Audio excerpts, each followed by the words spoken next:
Bonjour, bonsoir et bienvenue dans cette nouvelle vidéo. Aujourd'hui, un format que vous appréciez particulièrement, celui des threads d'horreur. Je vous raconte 3 histoires de 3 Français trouvées sur le Reddit Let's Not Meet FR. Alors mettez vos écouteurs, mettez-vous dans une ambiance plus calme, plus chill.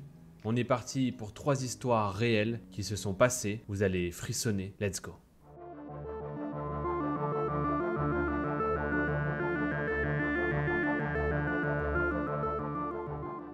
La première histoire, c'est l'histoire de Ophélie. Ophélie nous explique qu'au moment des faits, elle avait 19 ans et qu'elle habitait au Canada pour ses études. Mais aussi qu'elle habitait avec son amie d'enfance, Sarah, dans la même maison. Vers 20h-21h, quand Ophélie a terminé ses cours, elle décide de s'arrêter dans une petite boutique pour acheter des chips et des sucreries, des petites choses à grignoter quoi. Et en sortant de ce magasin, elle découvre un enfant qui doit avoir à peu près 7-8 ans qui est en train de pleurer. Et elle dit que comme une personne normale, elle va le voir pour essayer de comprendre pourquoi il pleure. L'enfant lui répond un peu de manière méfiante en lui disant qu'il a perdu ses parents et qu'il ne sait pas quoi faire. Donc Ophélie, voulant l'aider, lui demande simplement s'il connaît par exemple le numéro d'un de ses 2 parents. L'enfant, encore très méfiant, ne lui répond pas et Ophélie essaye de le rassurer en lui disant qu'elle ne lui veut aucun mal et qu'elle veut seulement essayer de l'aider. L'enfant finit par se calmer et répond à Ophélie qu'il ne connaît pas du tout le numéro d'un de ses 2 parents. Ophélie, à ce moment-là, elle se balade un peu dans la rue à la recherche donc des parents de cet enfant, mais elle ne voit personne. Donc elle décide au bout d'un moment d'emmener cet enfant à la police et elle tombe nez à nez avec un homme qui affirme connaître ce petit enfant. Il dit qu'il est un ami des parents et qu'il le cherche depuis longtemps.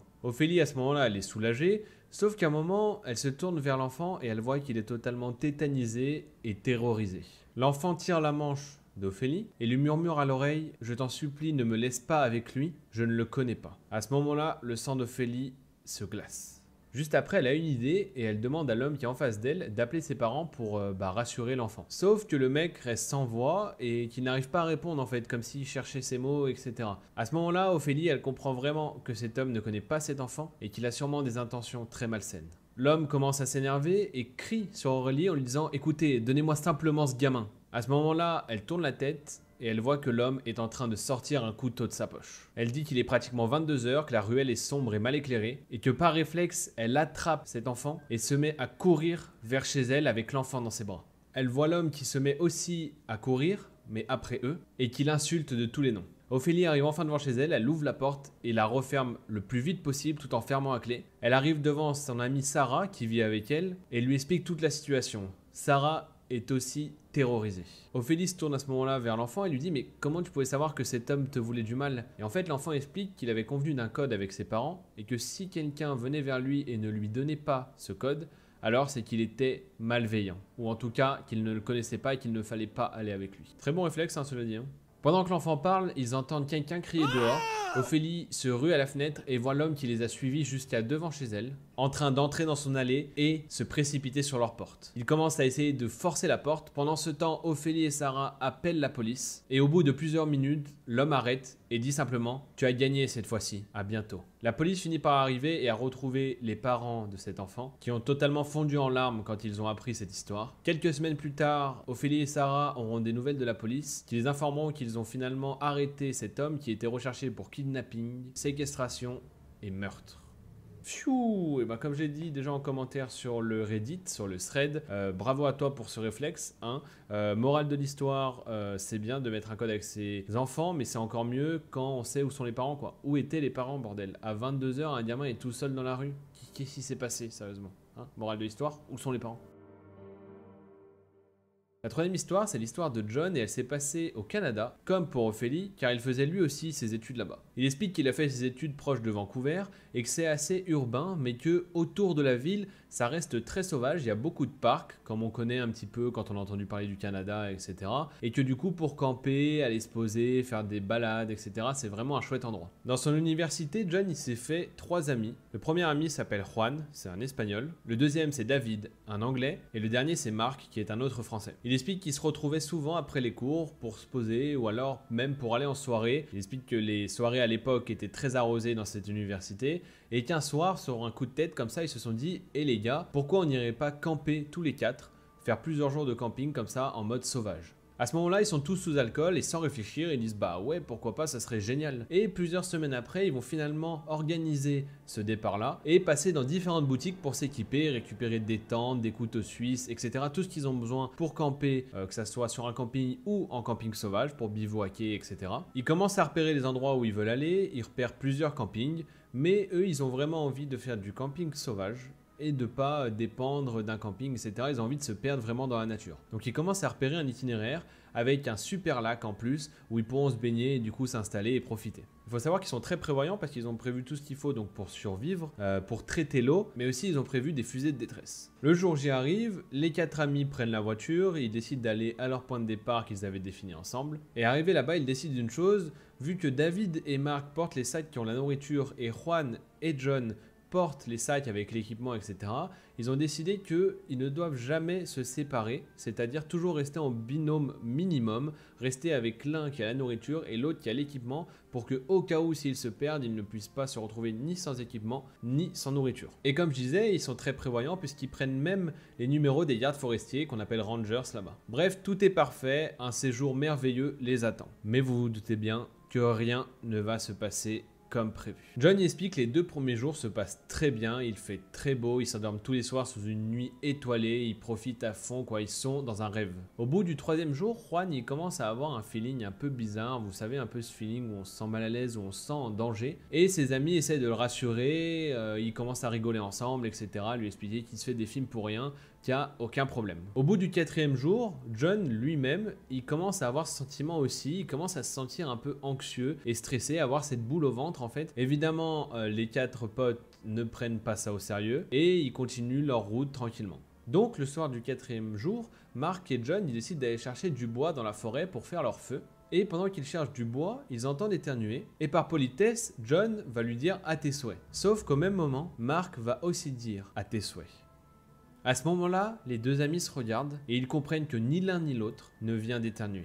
Le premier réflexe est de demander si Juan ou David sont là, mais aucune réponse. Ils décident de se dépêcher, de vite récupérer le bois et de retourner à leur campement en expliquant ce qui vient de se passer à Juan et David. Et à ce moment-là, tous les 4 prennent la chose un peu plus au sérieux et décident pour la prochaine nuit de faire des tours de garde par 2, qui est très intelligent, hein, franchement, voilà, ça serait jamais passé dans un film d'horreur, hein. Pour le coup ils auraient dit « Ah non, vous inquiétez pas, c'est pas grave, on va tous dormir » et paf, ils seraient tous morts. Donc, très bon réflexe. La nuit se passe bien, aucun problème, malgré le fait qu'ils dorment pas très bien tous les 4, ce qui est un peu normal, et ils reprennent la route normalement. Le truc, c'est que comme ils ont moins dormi, ils sont moins en forme et du coup, ils marchent moins vite que ce qu'ils avaient prévu et ils se rendent compte qu'ils atteindront pas le prochain point qu'ils avaient prévu donc pour dormir là-bas. Et ils se rendent compte qu'ils vont devoir donc dormir vraiment en pleine nature parce que le point qu'ils avaient prévu était quand même assez proche d'un camping sans être trop proche, mais au moins assez proche pour se sentir en sécurité. Mais là, avec la vitesse à laquelle ils avancent, ils se rendent compte qu'ils vont devoir dormir vraiment en pleine nature, en pleine forêt et très loin de toute vie humaine.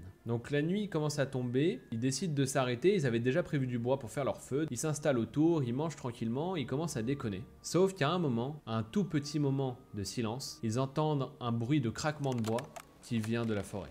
Les 4 amis tournent la tête vers l'endroit du craquement et allument leur lampe torche et ils aperçoivent quelqu'un qui se dissimule derrière un arbre. John explique qu'il ne pourra jamais oublier le physique de cet homme. Il était très grand, plutôt maigre, et le seul vêtement qu'il portait sur lui était un caleçon blanc. Il avait des longs cheveux et un regard vraiment pétrifiant, et il tenait dans sa main droite une pierre. Et il avait, en plus de ça, des cicatrices sur tout le corps. À ce moment-là, Juan a un réflexe de demander à ses amis s'ils voient la même chose que lui, et en même temps, l'homme qui essaie de se dissimuler derrière l'arbre va faire un pas de côté, les regarder droit dans les yeux et leur faire un sourire glaçant. D'un seul coup, Mark se lève et prend son couteau en le menaçant et en l'insultant pour essayer de le faire fuir. Ce qui permit à John de sortir de son état second de choc et de lui aussi sortir son couteau et de menacer cet homme. L'homme finit par prendre peur et fuya dans la forêt tout en continuant de sourire et en rigolant. Les 4 amis décident de plier dès maintenant leur camp et de marcher de nuit pour rejoindre le camping le plus proche. Ils essaient de contacter les rangers, mais malheureusement ils sont tellement isolés qu'ils n'ont aucun réseau. Les 4 amis ont tellement peur qu'ils se mettent à courir, et pendant qu'ils courent, ils entendent un hurlement horrible qui arrive juste derrière eux. Au bout de plusieurs heures de marche et de course à pied, ils arrivent enfin au camping, expliquent aux personnes qui tiennent le camping ce qui s'est passé. Ces personnes-là sont totalement choqués et appellent les rangers qui débarquent très vite. Pendant ce temps, le camping donne un emplacement à John et ses amis. Évidemment, aucun des 4 amis ne dormira. Le lendemain, les rangers les informeront qu'ils entendent des cris régulièrement dans cette forêt, qu'ils n'avaient jamais su ce que c'était et qu'ils avaient même envoyé plusieurs patrouilles et qu'elles n'avaient jamais abouti à des résultats. Après ça, les 4 amis demandent aux rangers s'ils peuvent les ramener jusqu'à leur voiture car ils se voyaient très mal faire le chemin inverse dans la direction de l'homme au caleçon. Les rangers acceptent évidemment et les déposent à leur voiture. Au moment où ils rentrent dans leur voiture, ils ont pris un fou rire pendant 15 minutes. C'est toute l'adrénaline qui redescend. Depuis que cette histoire s'est passée, John est rentré en France. Mais il se pose toujours un milliard de questions. Qui était cet homme? D'où venait-il et que voulait-il? John finira son histoire en expliquant qu'il ne faut pas faire de camping hors des zones déjà délimitées, qui est en soi, vu ce qui vient de se passer, un très bon conseil. Et il finira totalement cette histoire en disant que les idées qu'on a sous alcool ou sous drogue ne sont pas forcément les meilleures.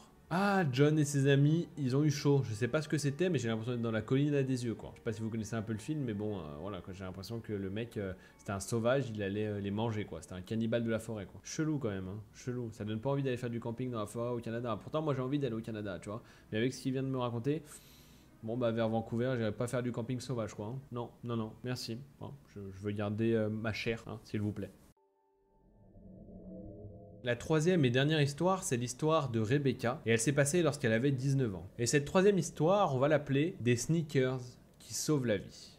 Rebecca nous explique qu'elle habite dans une petite banlieue à côté d'immeubles, et qu'elle a toujours vécu là, et qu'elle connaît vraiment beaucoup de monde, et qu'elle était vraiment en confiance dans le secteur de son quartier, puisqu'elle y habite depuis toujours, et qu'elle avait l'habitude de s'y déplacer beaucoup à pied.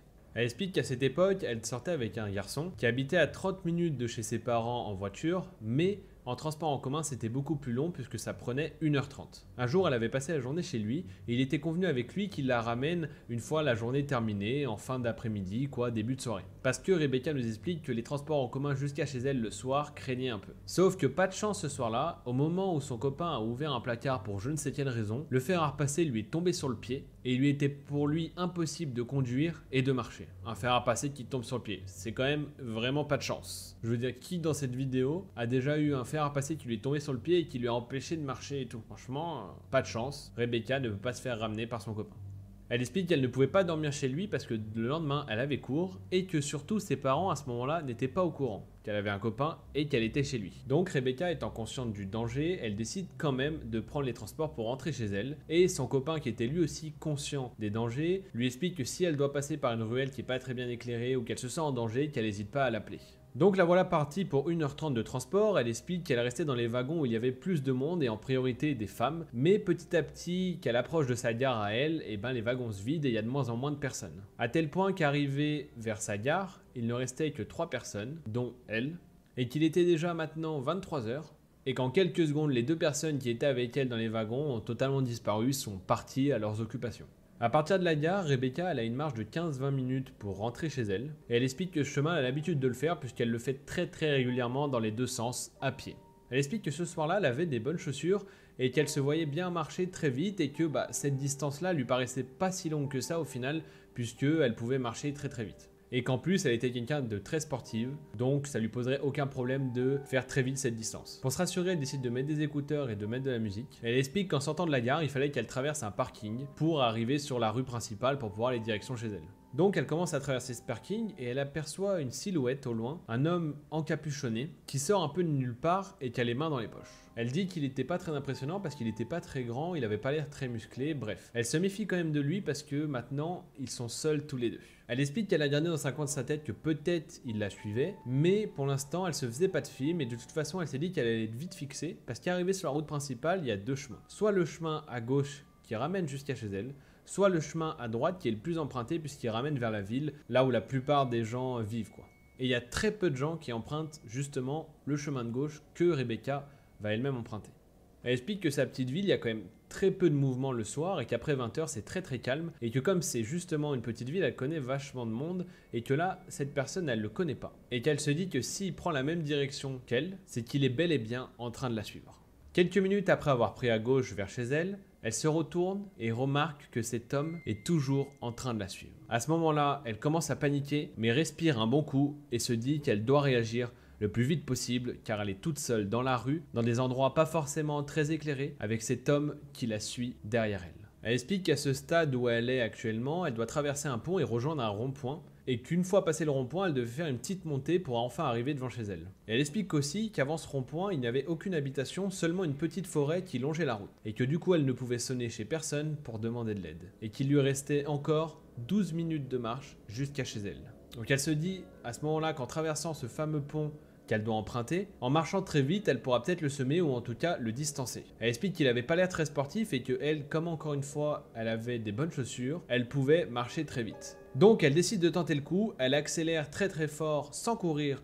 sur le pont et effectivement ça marche. Quand elle se retourne, l'homme est à plus de 20 mètres d'elle et elle se sent déjà un peu rassurée. Mais elle ne baisse pas non plus sa garde. Au même moment, elle décide d'appeler son petit ami pour lui expliquer ce qui se passe, mais elle n'a pas le temps de vraiment lancer l'appel qu'elle a d'un coup un pressentiment très mauvais. C'est comme si dans sa tête, elle avait entendu une voix qui lui disait « Retourne-toi ».